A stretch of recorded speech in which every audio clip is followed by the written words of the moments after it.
Bismillahirrahmanirrahim. Assalamualaikum warahmatullahi wabarakatuh. Alhamdulillahirabbil alamin wa bihi nasta'inu ala umuri dunya waddin. Wassalatu wassalamu ala asrafil anbiya'i wal mursalin sayyidina Muhammadin wa ala alihi wa ashabihi ajmain. Amma ba'du. Sahabat Al-Qur'an yang dirahmati Allah Subhanahu wa taala, Al-Qur'an Allah turunkan kepada kita sebagai petunjuk yang akan membawa kita ke ridho Allah Subhanahu wa taala. Dan juga Al-Qur'an akan membawa kita ke surga Allah Subhanahu wa taala. Surga merupakan pahala yang sangat besar yang Allah sediakan bagi orang-orang yang bertakwa. Al-Qur'an merupakan petunjuk yang diberikan Allah untuk kita sebagai manusia. Allah jelaskan dalam Quran surat Al-Isra ayat 9.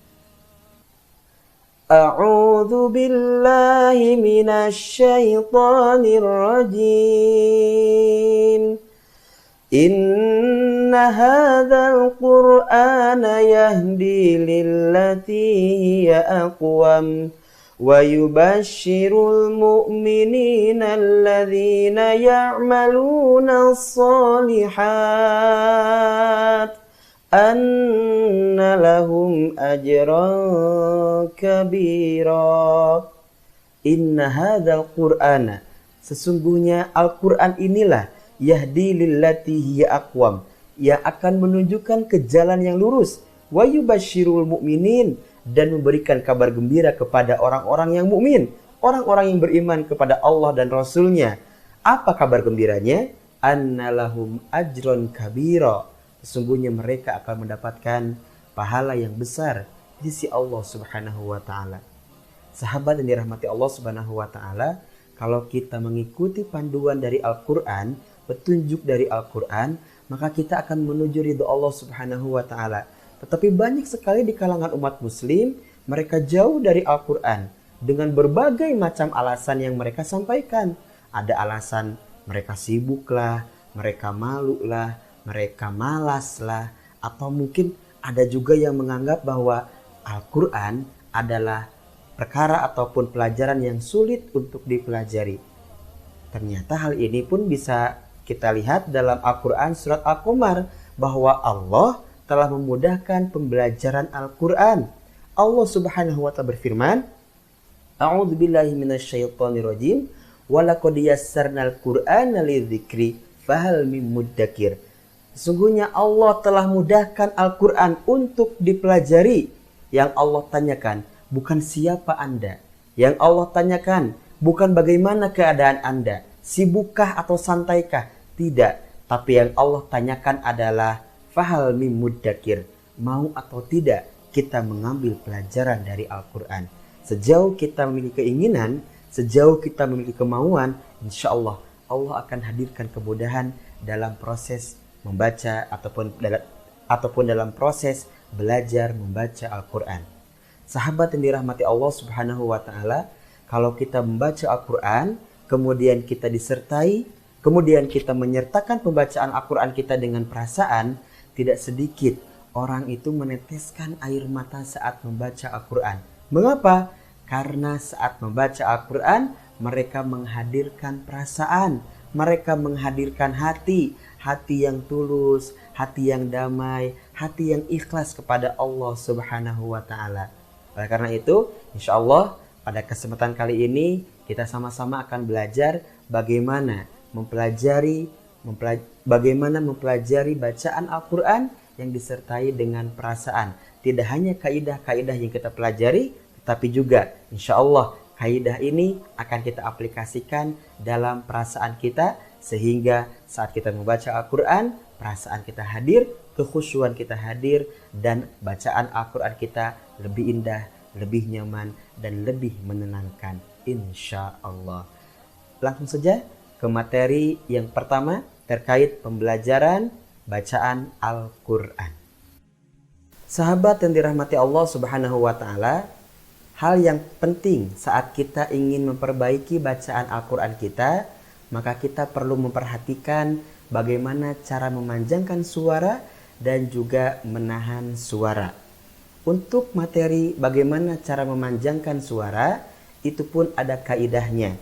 istilah memanjangkan suara dalam kaidah tajwid adalah mad. Sebab-sebab memanjangkan suara itu ada dua. Yang pertama, kita melihat di sana ada tanda baca panjang suara, seperti contoh fathah berdiri, kasrah berdiri, dhammah terbalik. Dan yang kedua, ada pertemuan di antara harokat dengan huruf mad. Seperti contoh, fathah bertemu dengan alif, kasrah bertemu dengan ya mati, dhammah bertemu dengan waw mati. Kalaulah kita melihat tanda-tanda seperti ini, maka kita panjangkan suara kita. Untuk pola ataupun kadar pemanjangan suara kita saat membaca Al-Quran, itu ada 3 bagian. Ada panjang 2 harokat, ada panjang 4 harokat, dan ada juga panjang 6 harokat. Yang 2 harokat adalah saat tadi kita menemukan dalam Al-Quran ada tanda panjang seperti fathah berdiri, kasrah berdiri, dan dhammah terbalik. Atau juga ada fathah bertemu alif, kasrah bertemu ya mati, dhammah bertemu waw mati. Maka panjangkan suara kita 2 harokat saja. Untuk berlatih dengan 2 harokat ini, kita bisa melatih dengan cara petikan jari, ataupun gerakan, ataupun ketukan. Contoh, a'udzu, a'udzu, a'udzu. Nah, itu adalah pola bagaimana kita melatih 2 harokat. Yang lebih mudah adalah pola tekniknya itu dengan ayunan suara kita.